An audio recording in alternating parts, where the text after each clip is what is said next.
Dobrý den z Notia. Jmenuji se Emil a ukážu vám, jak nastavit aplikaci Heureka Reviews, aby se správně zobrazovala ve vašem Shopify Store.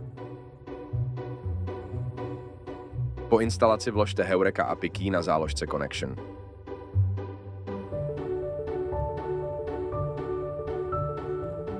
Stáhněte recenze a na záložce Reviews potvrďte jejich zobrazení. Připravte si až 5 přednastavených vzhledů karet s recenzemi. Tato přednastavení použijete v designu stránek, na které sekci Heureka Previews umístíte. Teď máte připraveno vše na začlenění sekcí recenzí Heureka do článků a produktových stránek vašeho obchodu. Přejděte do přizpůsobení motivu a na vybraná místa přidejte sekci Heureka recenze. Výběrem přednastavení a úpravou dalších parametrů nastavte sekci přesně tak, aby odpovídala designu vašeho obchodu.